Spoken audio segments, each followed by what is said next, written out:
Baik ya, Bismillahirrahmanirrahim. Hari ini kita masuk ke pekan keberapa nih? Udah jadwal TB1 ya?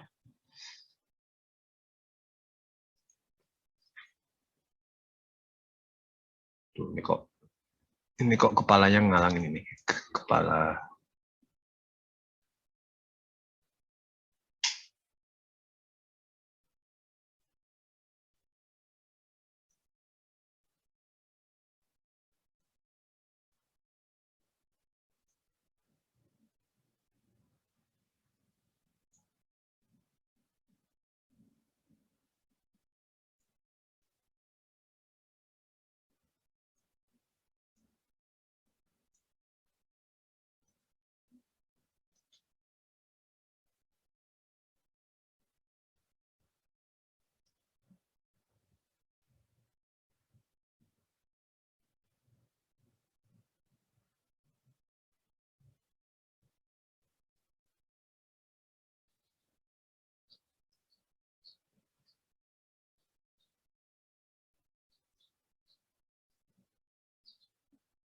Oh, ke-8 ya hari ini ya.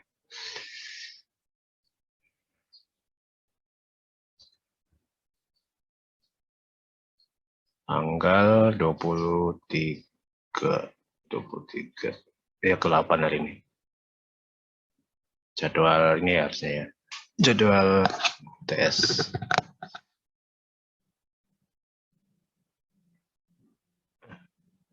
Baik. Rencana hari ini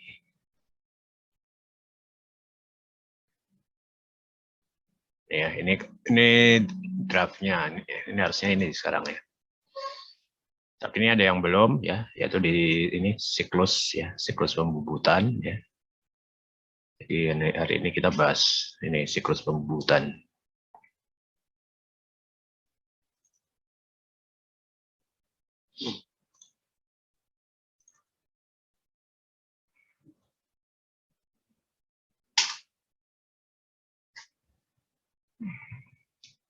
Mungkin ada ini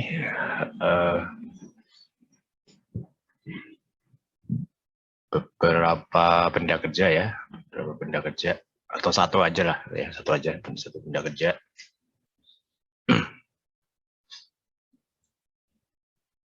Tapi saya bingung nih, benda kerjanya yang mana nih? Apa yang ini saya ada ini ya.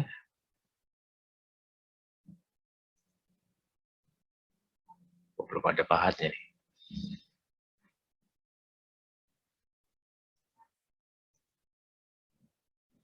Nah, untuk pembubutan ya, yang diperlukan sebenarnya hanya surface atas ya. Potongan atas saja nih ya, seperti ini. Ya.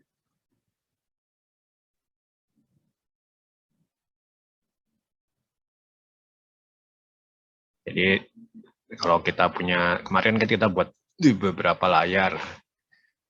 Nah, ini di hidden aja yang nggak dipakai. Ya, hidden. Nah, gitu.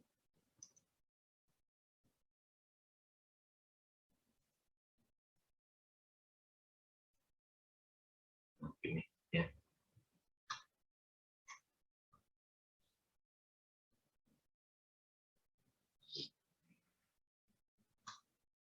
Jadi hanya separoh ya, separoh. Nah, di siklus bubut itu ada roughing ya, pengasaran, itu yang dilakukan di awal. Lalu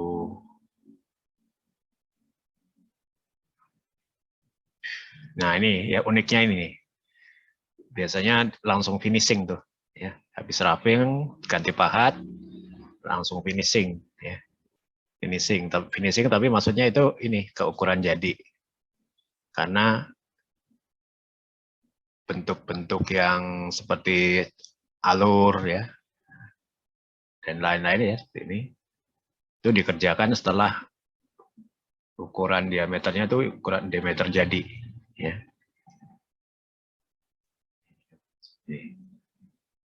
Ya. Jadi alur, ulir, ya, itu dikerjakan setelah finishing. Nah, yang dikerjakan setelah finishing itu termasuk radius sama chamfer, ya. Radius sama chamfer yang luar, ya. Kalau yang chamfer ada di sini, ya itu berarti nanti bersamaan dengan saat pembuatan alur.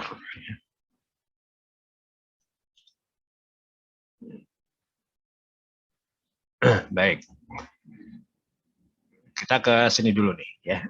Dan operation plan, ya, operation plan itu saya serahkan ke Anda karena Anda harusnya udah bisa waktu belajar proses produksi, ya. Tapi kira-kira gambarannya begini nih, ya, gambaran operation plan, ya. Oh, warnanya ini, ya. Nih. Ya, operation kira-kira begini nih. Tapi ini ya, yang cuma 2 kolom, ya. Kalau saya sarankan sih lebih dari ini, kan masih umum nih, ya. Langkah 1 apa, langkah 2 apa, langkah 3 apa. Informasinya masih digabung nih di satu baris, ya. Nah, yang baik adalah diameter awal berapa, diameter akhir berapa, pahatnya berapa, gitu ya. Pahatnya pahat apa, ya. Termasuk ininya apa?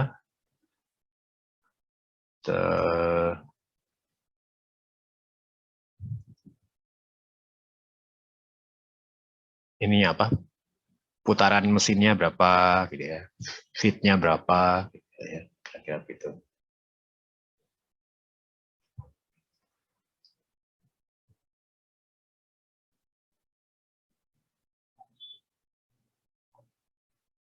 Nah, cara-cara ngitung kok apa putaran mesin dan lain-lain kan sebenarnya Anda sudah pelajari itu, ya, di kuliah proses produksi, dan itu dipakai terus, ya, pakai terus.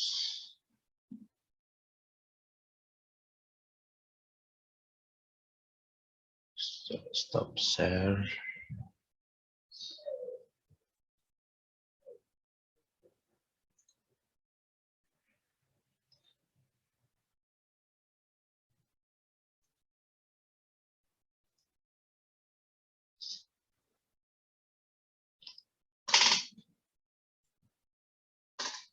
Wah, ini slide-nya slide yang lama nih. Slide barunya kok formatnya masih yang lama. Oke, ya, G-code untuk pembubutan, ya. Ada 2 tingkatan, ya, kemarin. Jadi untuk bubut ada 2 tingkatan nih, ya, saya ngajarinnya. Ya. Yang pertama untuk G-code untuk pengerjaan benda silinder. Ya. Ini fokusnya ke benda kerjanya. Terus yang kedua nanti memiliki G-code untuk mesin CNC-nya, ya, mesin CNC bubutnya. Jadi agak sedikit beda, ya.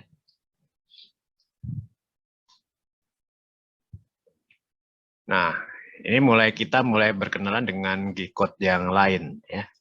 Kalau kemarin kan kita hanya G01 sampai G03, ya. G01, G00, G00, G01, G02, G03, ya. Nah, sekarang mulai ada yang lain nih, ya. Misalnya G392, ya. G84, G71, ya. Tapi masalahnya adalah setiap merek mesin itu ada beda-beda gitu, ya, beda-beda, ya. Jadi biasanya yang banyak dipakai untuk otaknya suatu mesin CNC, ya, itu walaupun mereknya apa aja, ya, otaknya mirip-mirip tuh, ya. Otaknya kalau nggak Fanuc, ya, Fanuc tuh Jepang apa ya, Eropa, ya. Kalau nggak Fanuc ada lupa saya ada beberapa tuh ya. Nah, yang dominan ini Fanuc ya.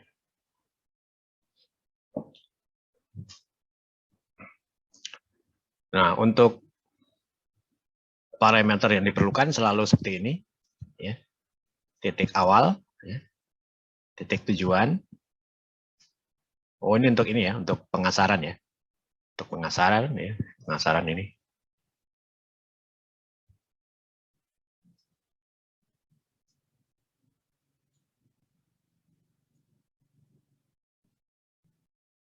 Untuk pengasaran ada yang pakai G84 ya. G84 itu dipakai untuk mesin MCO ya.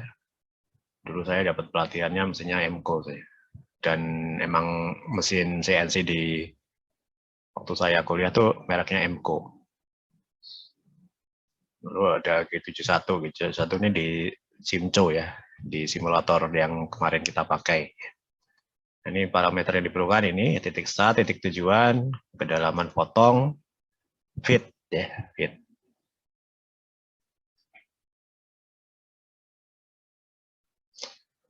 Nah, tadi saya katakan bahwa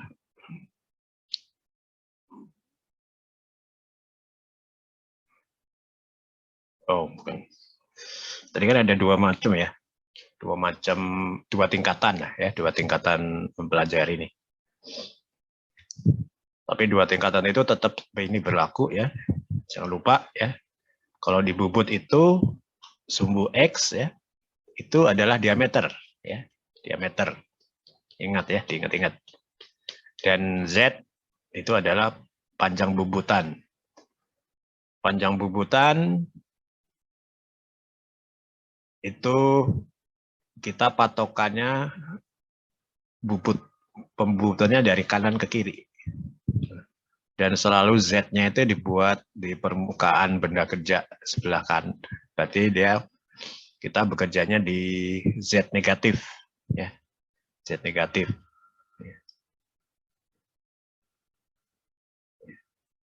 Dan untuk sumbu X-nya ya, sumbu X-nya kalau di mesin CNC itu agak beda dengan mesin konvensional ya. Kalau mesin konvensional kan kita pahatnya di sisi kita ya, di sisi operator mesin. Tapi kalau di mesin CNC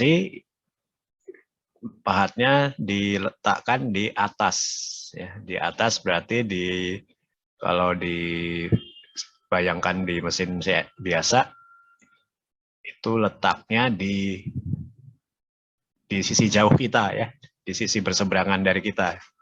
Jadi benda kerjanya terletak antara operator kita dengan pahatnya.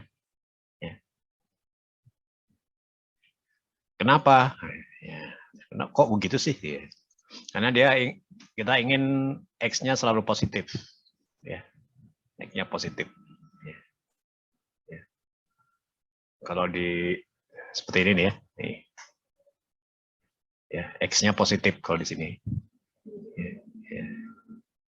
Z-nya negatif. Nah, kalau pahatnya ke bawah sini ya, itu nanti udah masuk zona X negatif. Ya. Jadi nanti hati-hati ya, kalau ketemu X negatif, Z min, hati-hati tuh. Itu ada di mana tuh posisinya ya. Baik. Oke ya, ini dari ingat ya ini. X positif, X negatif itu X negatif di bawah sumbu benda kerja ya. Seperti ini.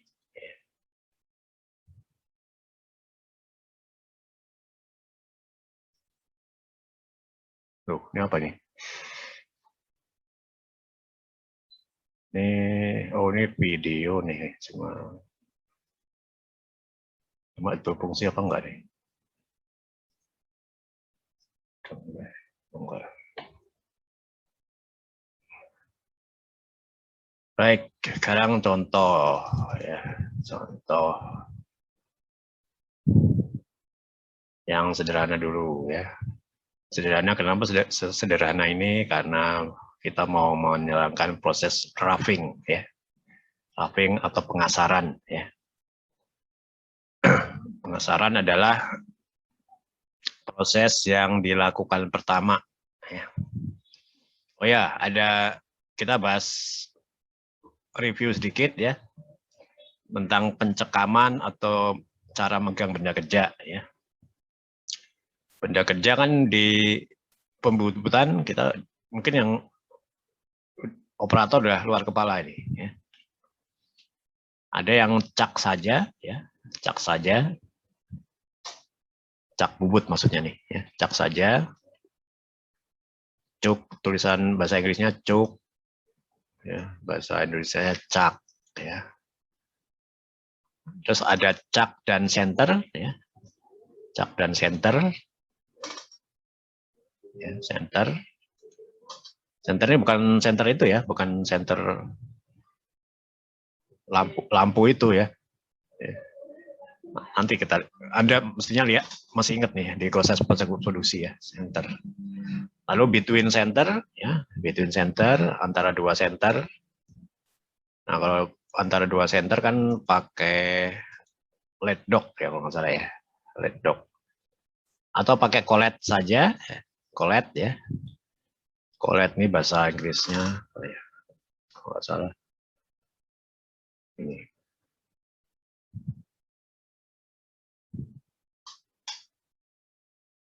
Center itu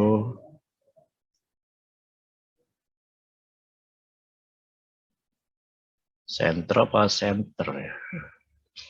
Ada dua macam nih bahasa Inggris, centre atau center.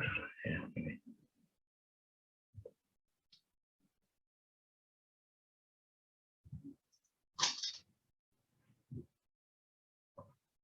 Lalu atau kombinasi ya, kombinasi. Oh yang kombinasi saya taruh bawah deh. Center. Oh ya ini sama aja deh. Ya, ada collet saja, ada collet dan center, atau ada yang pakai cak magnet ya. Cak magnet ini untuk bentuk-bentuk khusus dan pembubutannya ringan ya, nggak panjang ya. Jadi semua jenis cengkapan ini tergantung kekuatan cekam yang diperlukan serta panjangnya ya, panjang benda kerja. Biasanya yang pakai center itu yang benda kerja yang agak panjang ya. Yang panjang. Wah, ini pelajaran ini sebenarnya. Pelajaran proses produksi ini ya. Nah, pakai cak itu kan macam-macam tuh cak ya. Cak ada yang rahangnya 3, ada yang rahangnya 2, ada yang rahangnya 4 ya. Lalu gerakannya juga ya, gerakan giginya itu juga macam-macam tuh. Ada yang simultan, ada yang independen ya. Simultan berarti diputar satu, yang lain ikut maju ya. Kalau independen masing-masing ya. Itu juga bentuk rahangnya, bentuk rahang bisa menjepit keluar, bisa menjepit ke dalam ya. Menjepit keluar itu kalau kita mau mengerjakan semacam pipa gitu ya. Jadi menjepitnya itu malah ke arah luar ya. Nah, untuk center juga macam-macam ya. Ini saya cepat aja. Center kan ada yang fix, ada yang setengah, bentuknya setengah, ada yang senternya berputar ya. Nah, untuk between center itu kita pakai alat lagi namanya lead dog ya. Tapi ini hati-hati nih, lead dog ini mungkin untuk yang nggak terlalu cepat ya. Nanti kalau di CNC itu soalnya hitungan pengerjaan satu komponen cuma hitungan detik ya, jadi cepat sekali. Jadi kemungkinan nggak jarang ya pakai lead dog di mesin CNC ya. Nah ini ya kalau udah lupa nih ada gambarnya ya, ini cak nih cak rahang 3, cak rahang 4 ya. Ini tadi yang saya bilang rahangnya ada yang untuk jepit keluar dan jepit ke dalam. Ini kalau yang ini untuk yang diameternya agak besar ya. Ya. Bisa diganti nih ya giginya. Ini rahang 4 nih ya. Terus rahang 4 nah biasanya ya kalau yang rahang 3 itu simultan ya, hasilnya geraknya berbarengan ya, maju semua, mundur semua ya. Nah, kalau yang rahang 4 ini macam-macam nih. Ada yang masing-masing, ada yang independen. Ya. Lalu berikutnya ini, ya, ini contoh rahang cak magnet. Ya. Lalu ini gambaran biola kita menggunakan between center. Ya. Between center, ini kebetulan yang pakai lead dog nih. Ya. Nah ini namanya lead dog. Lead bubut, dog. Dog sih ejaannya sih sama dengan anjing ya. Tapi yang dimaksud di sini adalah dog itu pembawa ya. Maksudnya pembawa. Jadi hati-hati ya kalau menerjemahkan sesuatu itu. Konteksnya apa ya, karena bahasa Inggris tuh ada yang ambigu ya. Ada yang kata ejaannya persis sama tapi artinya berbeda tergantung dari konteks bahasannya ya.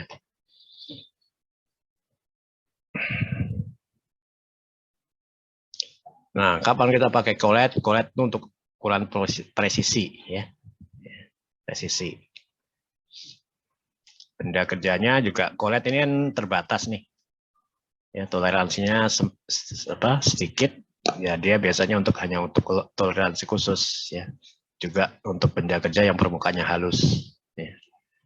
Ya, intinya collet ini dipakai untuk menghindari, kalau cak itu kemungkinan melukai benda kerja ya, melukai benda kerja di 3 sisi atau 4 sisi. Nah, kalau collet ini untuk menghindari penekanan luka di benda kerja ya, benda kerja. Ya. Oke ya, ini. Nah, ini contoh collet ya. Sama ya dengan mesin konvensional, tetap dipakai collet ini. Nah, sekarang kita ke pahat ya. Pahat bubut ya, pahat bubut.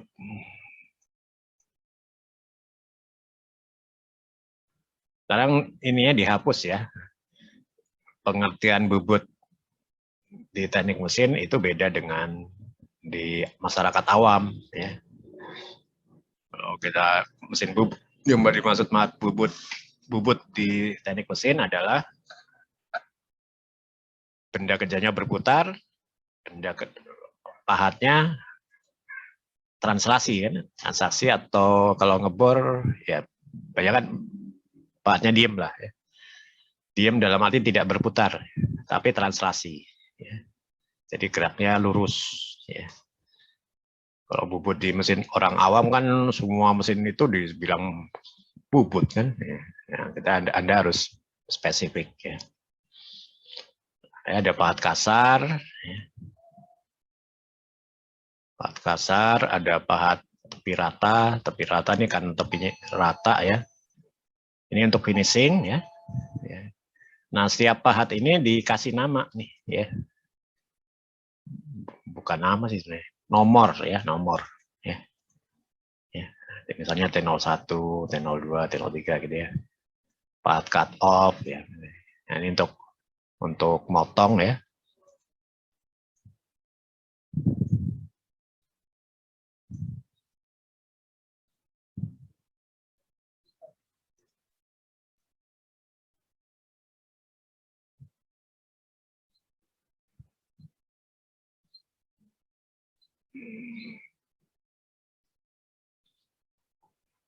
Lalu ini ya. Yang kita gambar itu kan ukuran jadi ya. Nah, kan ada raw materialnya ya. Raw materialnya perlu digambar juga ya. Kalau bisa di CAD-nya dibuat di layer yang berbeda nih ya. Raw material ya.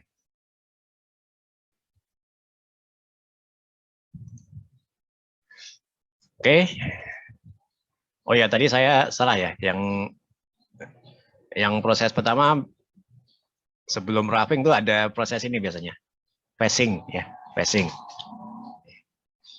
Facing itu apa? Face kan muka ya. Face muka. Jadi meratakan sisi sini nih, sisi mukanya. Ya, karena raw material itu kan macam-macam ya. Raw material untuk bubut itu ada yang hasil gergajian, ya. Ada yang hasil bubut juga, ya biasanya bubut sih, ya. Udah agak diratain gitu. Cuma kan panjang pendeknya itu tidak teratur, ya, karena itu hampir selalu diperlukan langkah facing, ya, untuk meratakan. Meratakan itu sampai benar-benar ujung kanannya nih, yang lambang itu ya, lambang ini nih, yang ini, itu benar-benar di angka Z0 ya, tujuannya itu ya.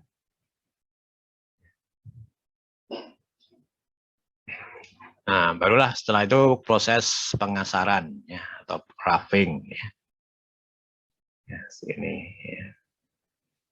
Nah, roughing untuk setiap diameter berbeda ya. Nah, ini roughing yang pertama yang ini ya. Yang pertama ya, ini untuk diameter yang terluar.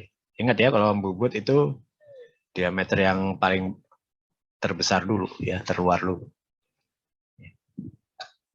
Ya, lalu bertahap ngecil ya.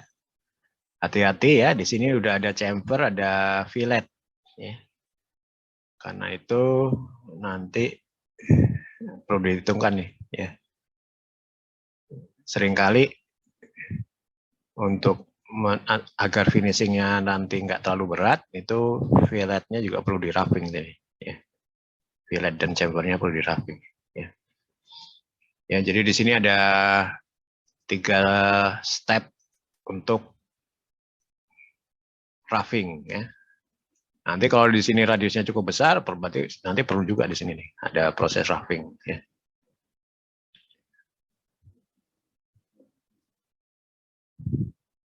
Nah, sekarang tadi kan dibilang titik awal dan titik tujuan ya. Nah, titik awal di sini ya. Ini bayangan pahatnya di sini ya. Ujungnya ya, ujung pahat. Nanti dia berakhirnya di mana? Berakhirnya di sini di end point. Ya.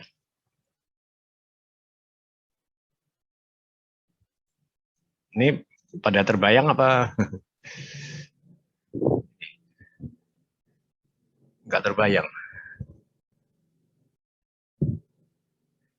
Ini ya, ini setelah rangka satu ini, ya, ini kan benda kerjanya sudah tinggal begini ya. Nah,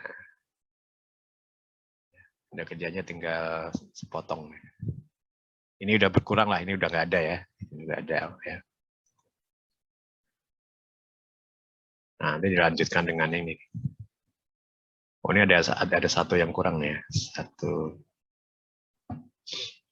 Ya, intinya adalah di sini saya hanya menjelaskan bahwa start point dan end point-nya itu ada di mana. Nah, itu di sini ya. Ya, pada langkah ini seperti ini. Ya, start point.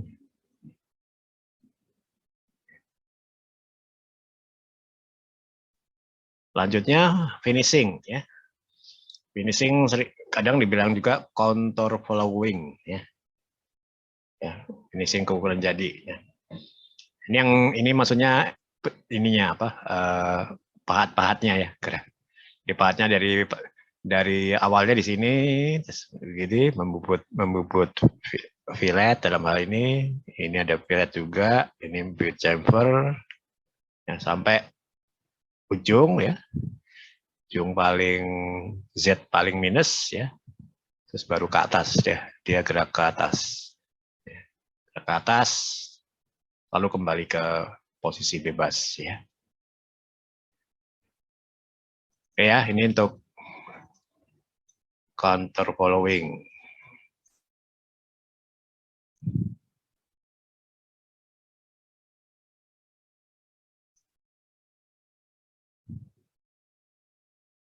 Atau finishing ya, counter following atau finishing. Kalau finishing emang agak ambigu sih ya, karena mungkin lebih pas counter following ya. Disebut finishing karena biasanya langsung udah keukuran jadi ya. Selanjutnya ya, cutting ya. Ini kenapa cutting? Karena nggak ada alurnya ya. Kalau ada alurnya berarti perlu ada langkah lagi pembuatan alur. Ya, ya itu namanya grooving. Ya. Kalau ada ulir perlu langkah lagi ya, namanya trading. Ya, bikin ulir, bikin alur. Ya. Alur di mesin bubut beda ya dengan di mesin fries. Ya.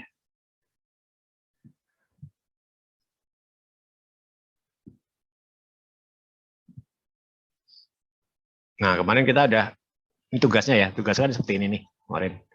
Ya. Jadi kalau tugas yang kemarin ya itu kan gampang ya, langsung ke ukuran jadi. Ya. Nah kalau yang bubut, bubut lengkap itu harus ini ya, apa bertahap ya.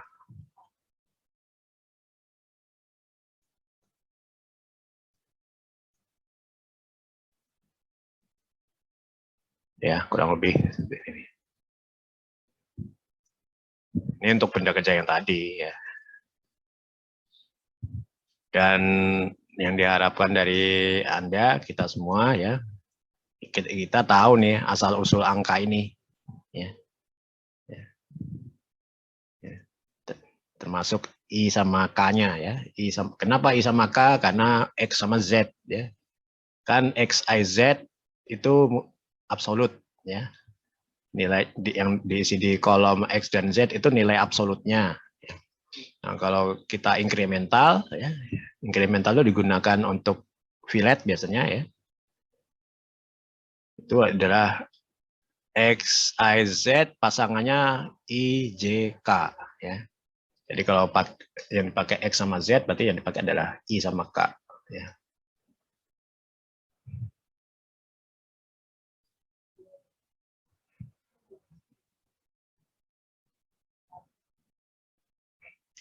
Nah, ini yang basic ya. Nah, kalau pakai siklus ya, siklus bubut. Oh, siklus apa tuh, Pak? Siklus itu tadi di sini nih.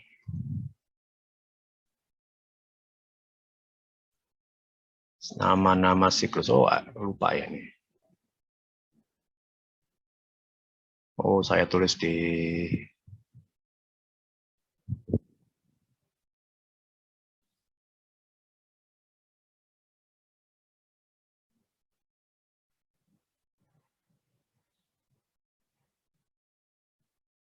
ini, maksudnya ini nama-nama siklus nih.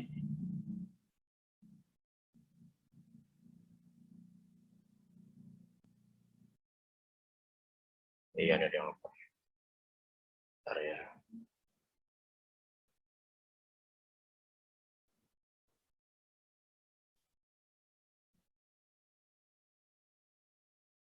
Slide-nya mau pakai yang ini apa beda lagi ya?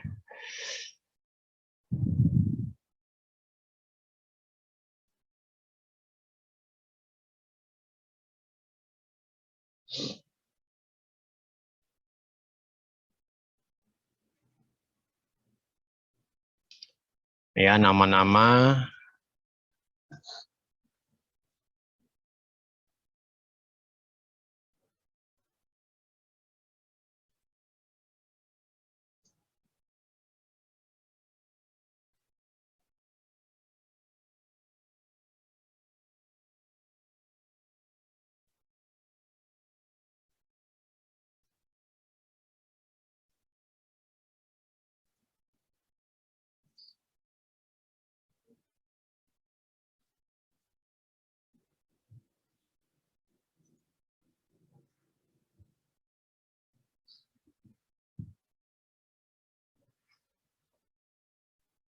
ya, ini facing,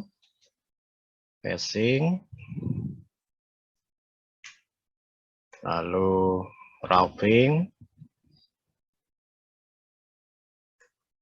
contour following, atau finishing ya.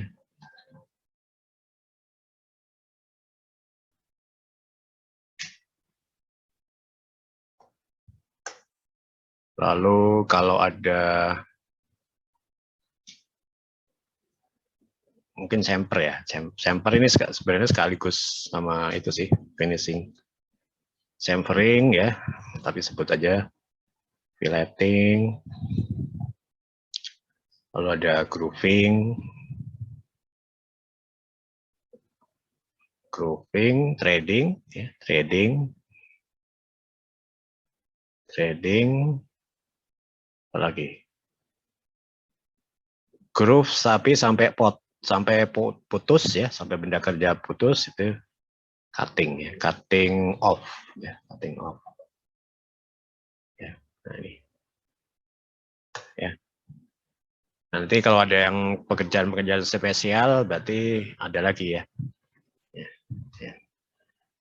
Oke ya, kurang lebih seperti ini. Ya, ya.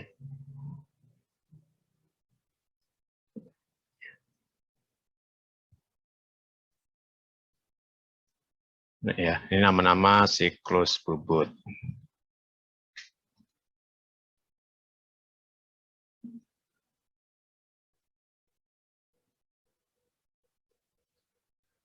Oh ya, kenapa disebut siklus? Ya.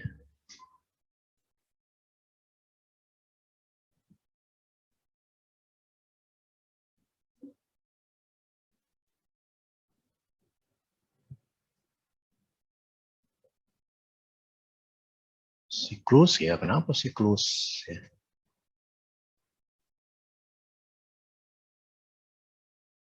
Ya.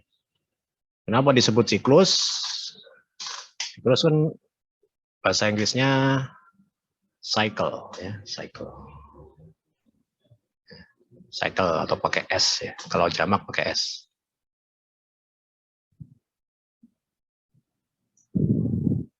Itu karena dalam satu proses itu ya,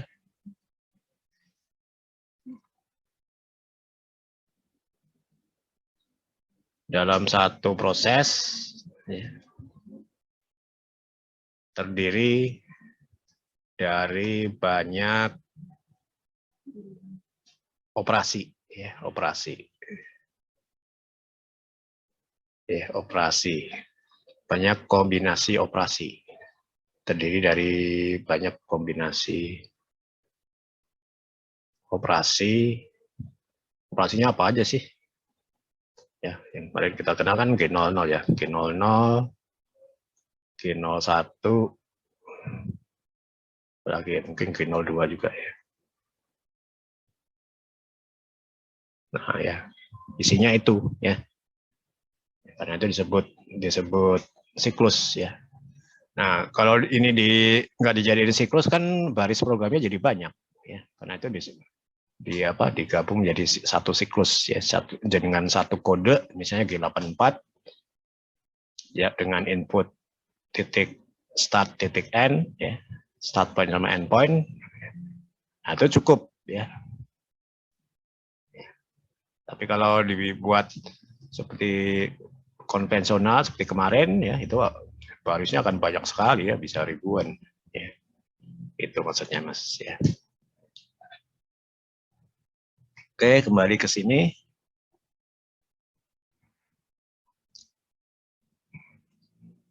Nah, ini tinggal latihan aja nih ya.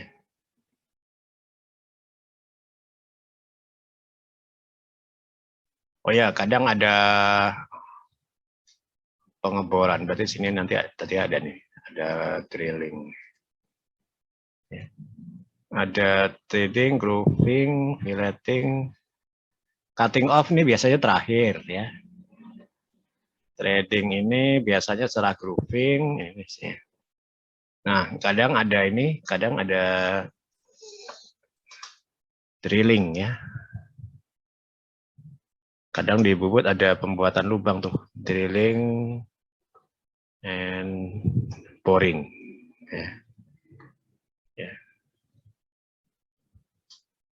Drilling, saya pisahin aja deh ya. Loh, tabrakan aja.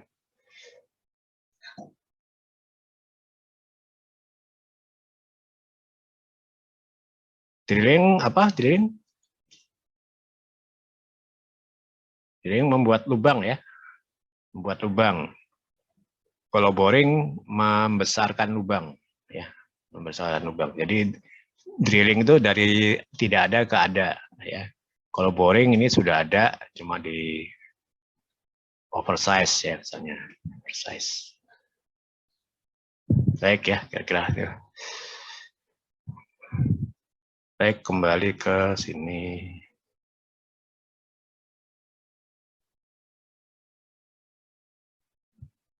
Wah, di sini saya kasih ini nih.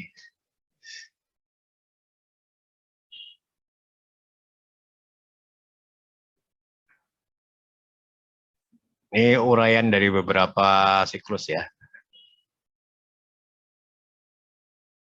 Jadi yang belum dibahas adalah drilling boring, baru disinggung ya. Ya. Nah, ini kode siklus pengeboran ya. Tapi ini enggak ini ya. Lain mesin bisa lain ini nih, lain cerita nih ya. Nah, kalau di sini kodenya 8 ya. Diawali dengan 8, 81 sampai 83 ya. Ini macam ini variasi ya.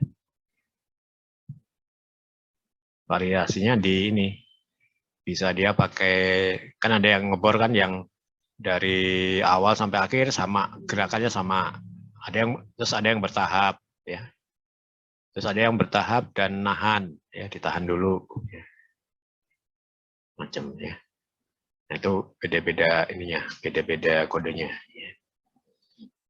Ini contoh untuk trading ya, atau pembuatan ulir ya. 78 ya, 78 di MCO.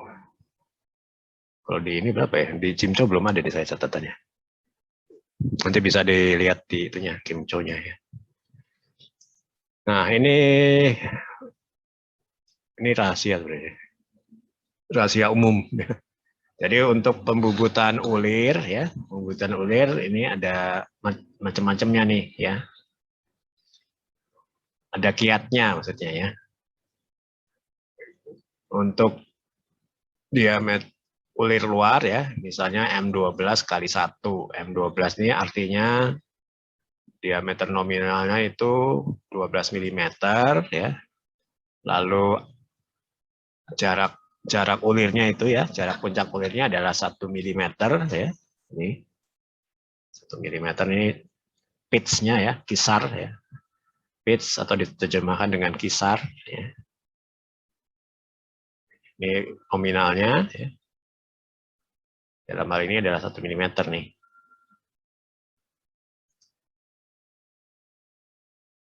Nah, kedalaman ulir berapa? Kedalaman ulir itu tergantung ininya tuh, apa?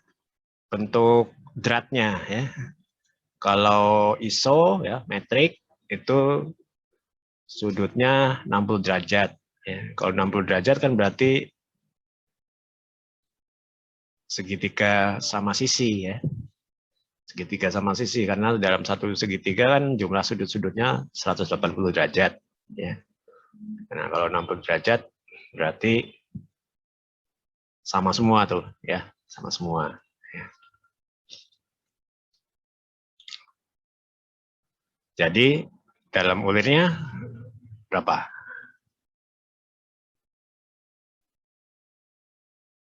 Ayo berapa ya?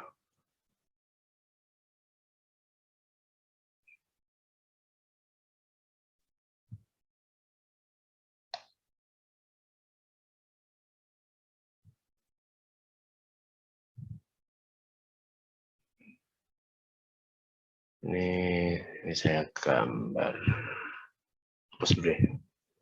Ya, ini kan ada segitiga.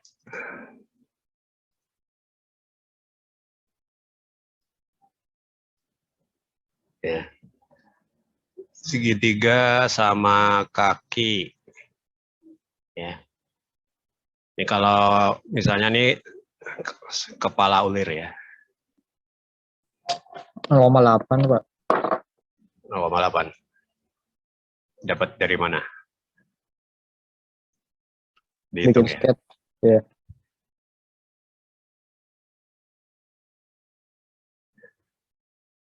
Nah, ini ya.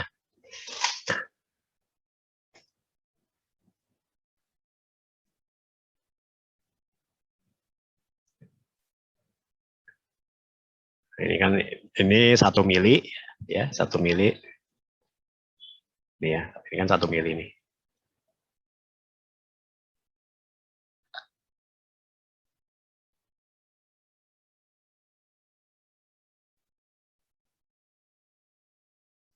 Terus di sini juga 1 mili ini. 1 mili gini ya.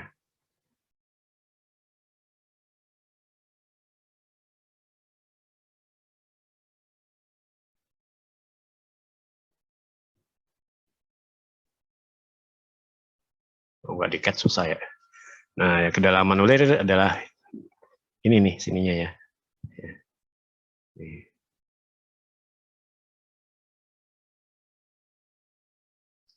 Nah, ini ya.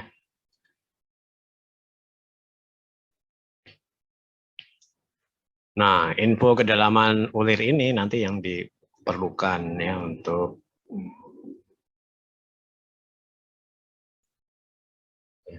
untuk informasi di siklus pada saat kita memanggil siklus trading ya.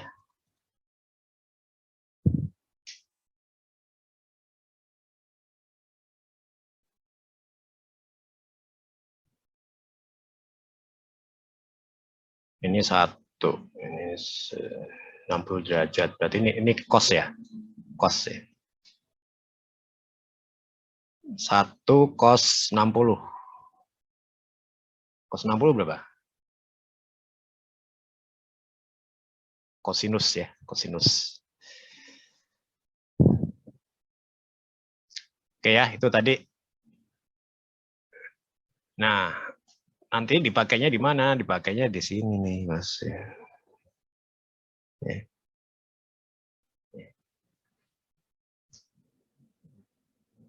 Ya, jadi misalnya kita akan bubut M12 kali 1. Nanti diameter poros untuk ulirnya berapa? Ya, ini rumusnya begini. Ya. Ini sebenarnya rumus waktu proses produksi ya. Ingat ya, ini hanya berlaku untuk ulir luar ya. Ini pun rumus pendekatan ya. Jadi diameter poros yang harus disiapkan adalah diameter nominal dikurangi 1/10 kisar ya. 10 kisar. Kalau kisarnya 1 berarti 0,1. Ya, 0,1. Jadi 12 kurang 0,1 sama dengan 11,9 ya. Nah, misalnya ulirnya ulir dalam gimana ya? Nah, kalau ulirnya dalam, misalnya ukurannya masih yang sama ya, rumusnya ya, Anda ngebornya harus pakai rumus ini ya. Ya, diameter lubang harus dia siapkan ya. Diameter lubang kan berarti diameter mata bor kan? Ya. Diameter mata bor atau diameter bubut yang terakhir finishing untuk lubang ya. Diameter lubang berarti diameter nominal dikurangi kisar ya. Jadi 12 dikurangi 1 mili ya 11 cm ya. Tuh, kenapa harus begitu? Kalau terlalu besar nanti ulirnya apa isinya? Ini ngerti bahasa Jawa nih. Bujel. Bujel tahu nggak? Bujel. Ya, sama dengan ini. Nih. Jadi kalau Anda menyiapkan lubangnya 12 koma ya, nanti ulirnya tajam ya, sangat tajam tuh. Kan kita pernah tuh kalau beli baut kan ada yang tajam banget tuh. Nah, itu berarti dia salah tuh, ada yang salah ya. Tajam. Kalau ulir yang bagus itu masih ada bidangnya ya, di bagian atasnya ada bidang. Jadi kalau dipegang tuh nggak tajam ya. Ya. Demikian juga ini ya. Ini kalau Anda nyiapin diameter, wah takut lewat, misalnya 10 diameter 10 aja. Ini tajam ini. Jadi dia tajam. Ya. Atau takut nabrak, digedein juga deh 11,5. Nanti ulirnya jadi itu, jadi bidang di puncak. Maksudnya bidang di sini nih, ya. Ini kan teoritis saja nih. Nanti sebenarnya ya seperti ini nih, seperti mana nih? Kok enggak?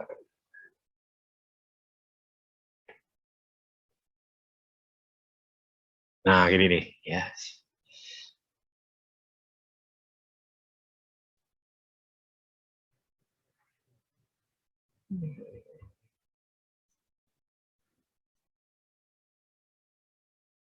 Ya, permukaan puncak ulirnya nanti tidak tajam seperti ini, tapi begini nih. Ya. Tapi kan di programming itu kan nilainya nilai absolut, ya. Nilai absolut tetap pakai nilai absolut, ya. Tapi nanti ulir jadinya itu, ya. Ini puncaknya nggak tajam gini, tapi kepotong ini nih, sepotong. Ya. Demikian juga untuk yang dalamnya, ya. Ini biasanya nggak sampai ini sampai, ya. Tapi cuma sampai yang biru itu, ya. Nggak sampai apa dasar sekali, ya.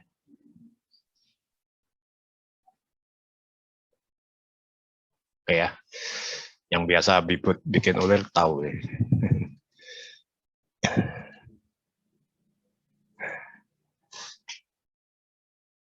Baik ya, itu kira-kira untuk trading, ya.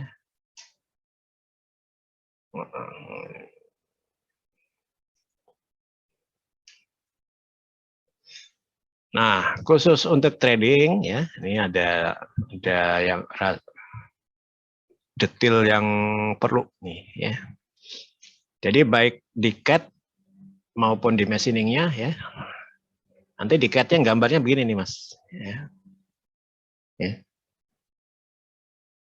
Ya, jadi kan biasanya ini kok enggak ini ya, enggak.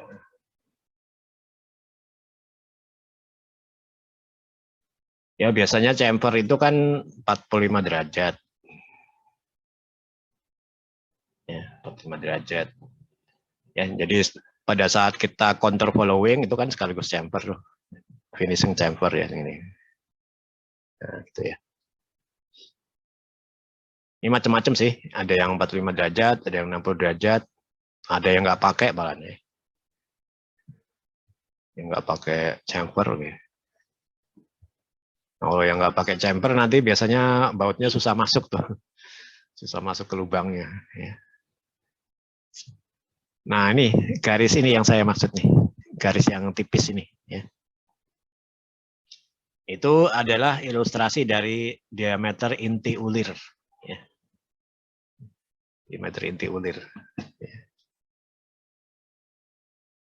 Jadi gambar tekniknya, ya, untuk ulir harus ada tanda itu, ada garis tipis itu, ya, supaya si pembaca gambar tahu, oh ini ulir gitu ya. Juga dikasih kode pakai M, ya, M berapa gitu, ya. Ini kenapa sama ya?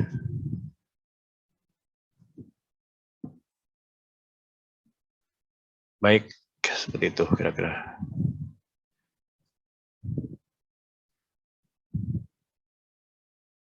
Ini apa lagi ya? Grooving nggak usah diterangkan lah. Ya grooving perlu juga nih.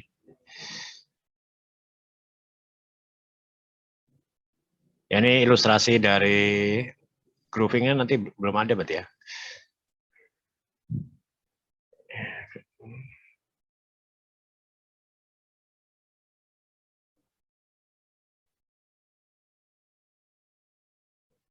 Nah, untuk grooving, ya,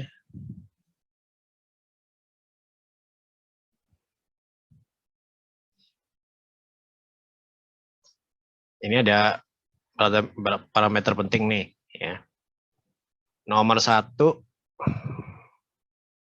kita perlu tahu lebar alurnya berapa, ya. Ya. Kalau lebarnya lebar alurnya tahu, ini kan kaitannya nanti lebar pahat ya, lebar pahat alur ya. Ya. Jangan sampai Anda nyiapkan pahat alur tapi ukurannya lebih besar ya, lebih besar dari alur yang akan dihasilkan. Atau sebaliknya, alurnya misalnya 10 mm, tapi Anda nyiapin pahat alurnya lebarnya 3 atau 5. Kalau lebarnya 5 sih masih mending ya, mungkin 2 kali potong masih bisa. Kalau 3 mili ya, banyak tuh, bisa 4 kali geser ya. Ya, lebar alur, kedalaman alur, lebar pahat alur. Nah nih, nih. Oh, udah ada saya tulis. Lebar pahat alur akan sangat menentukan ya, akan menentukan jumlah pemakanan ya.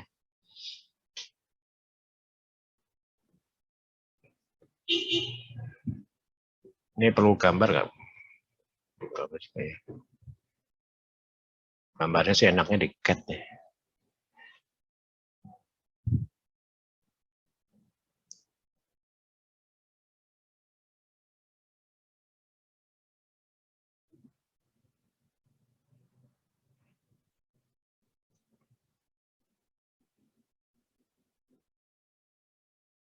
Coba saya punya apa enggak ya gambarnya?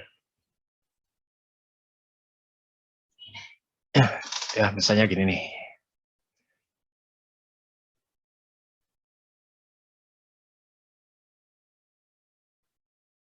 Maka pahat alurnya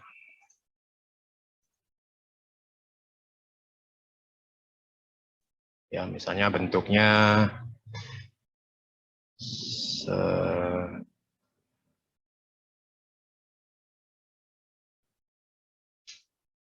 besarnya, snapnya terlalu besar. Snapnya 2,5 coba 2,5.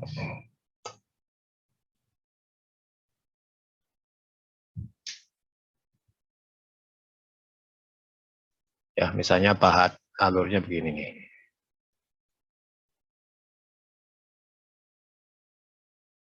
Lebarnya berarti 5 mili.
Nah, nih ya, ini ceritanya pahat alurnya seperti ini nih.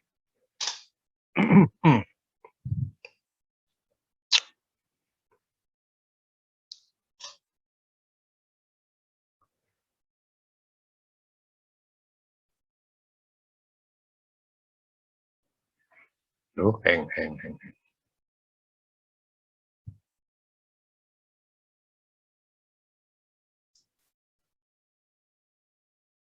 Wah, udah ngeri mati nih. Kalau hang. Mana nih? Kok nggak gerak-gerak?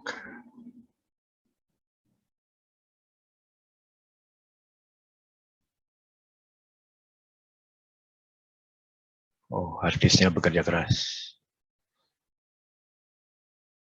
Ini padahal baru AutoCAD nih. Ya.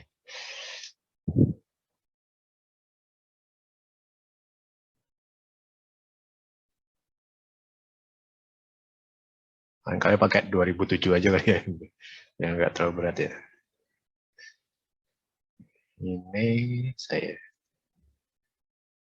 Ini sekaligus pelajaran gambar berarti ini.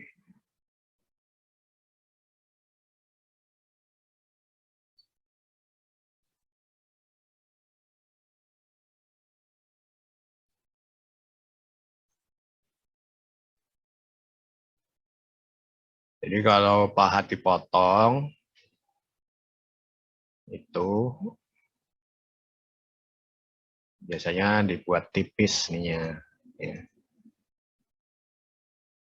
Yang dikasih alur gini. Ya. Jadi gambarnya cuma sebagian. Ya.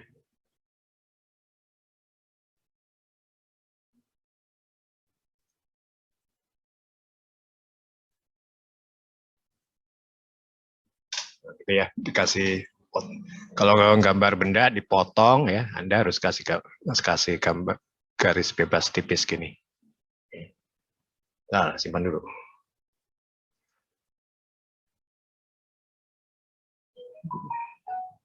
CNC berikut sekarang ke 8 ya. 8. Ya.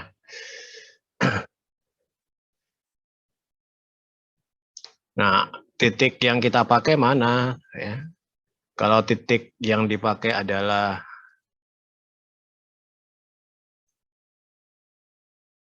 ini ya, ini. Maka nanti pasangannya ya, pasangannya adalah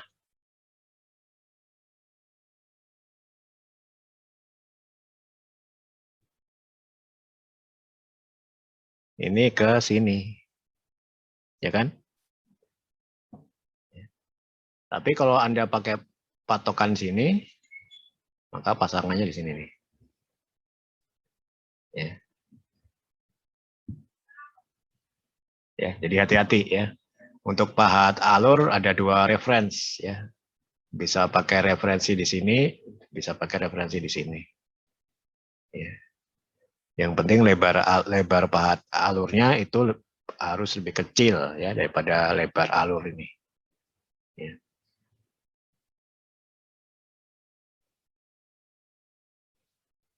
Ya, ini nanti kan masuk ke sini kan. Tapi masuk ke sininya ini ya, harus kalau Anda patokannya di sini ya, yang ini berarti dia naiknya dari sini nih, dari atas ini ya. Ingat ya, pahat alur tuh di sisi potongnya hanya yang depan ini ya. Hanya yang depan ini. Dia nggak boleh motong yang ini, pakai yang ini, nggak boleh pakai yang ini. Ya. Ya.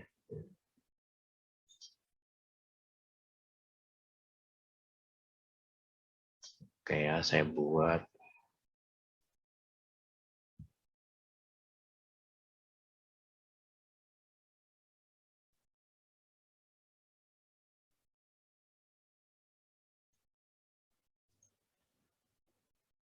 Ya.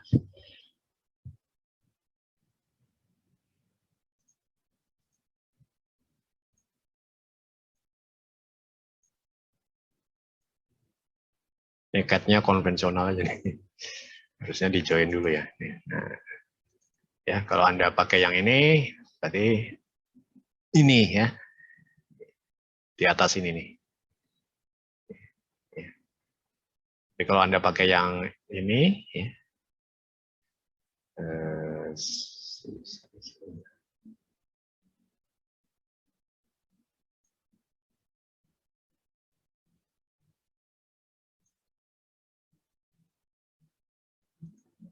ya misalnya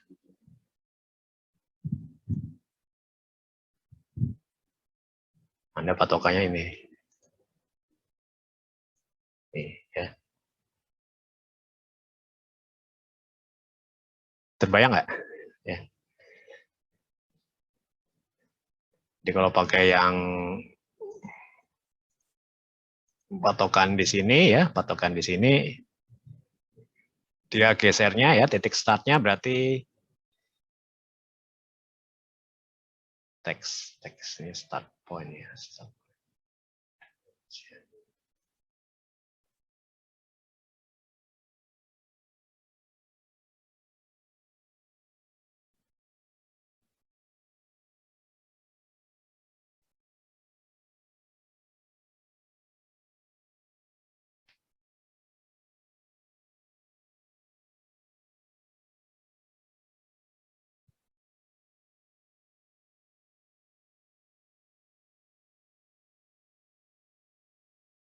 Ini misalnya pahatnya nomornya 04 ya. 04 02. Ya, 04 02.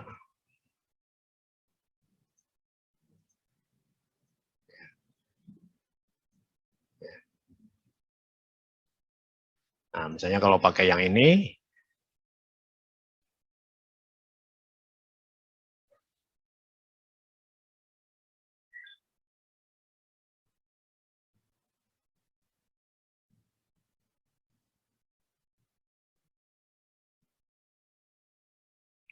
T04, karena pada sama, tapi referensinya satu.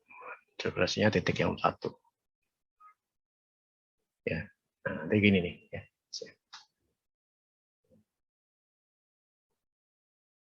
Terbayang nggak ya? Bayang, Pak.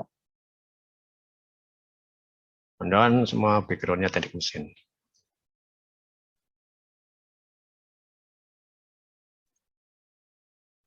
Semester lalu ada yang dari itu tuh, dari walaupun D3 ada yang tapi dari administrasi apa ya? Kok bisa masuk teknik mesin ya? Ada yang dari IT ya, semester lalu, tapi banyak juga yang dari ini, dari mesin. Ya. Jadi gini ya, khusus pahat alur ya, pahat alur. Ya. Pahat alur itu pahat paling berbahaya. Ya. Pahat paling berbahaya dalam proses permesinan ya. Kalau salah ngasih kecepatan fit sama itu bisa hancur tuh ya, bisa hancur, bisa putus.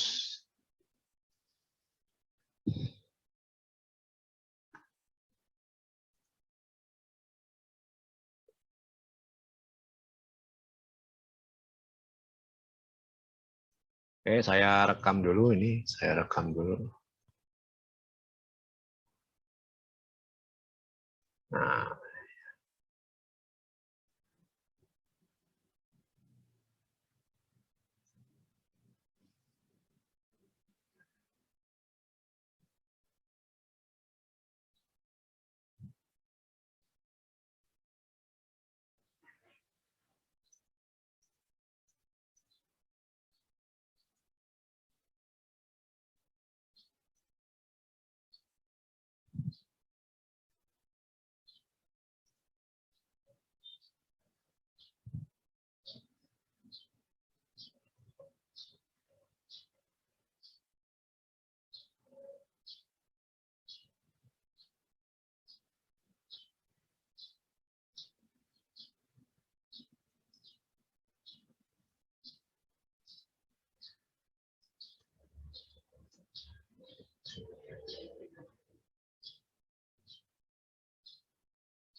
ya, sini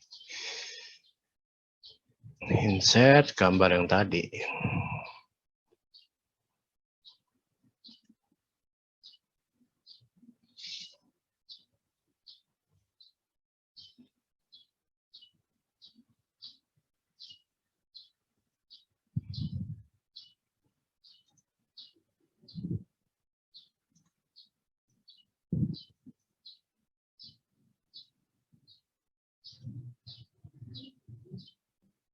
Rally di mana tadi? Oh, sini ya.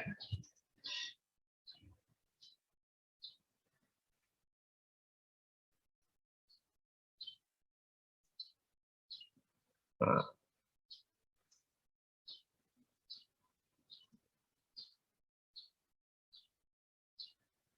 itu ya. Kira-kira. Baik, tinggal latihan.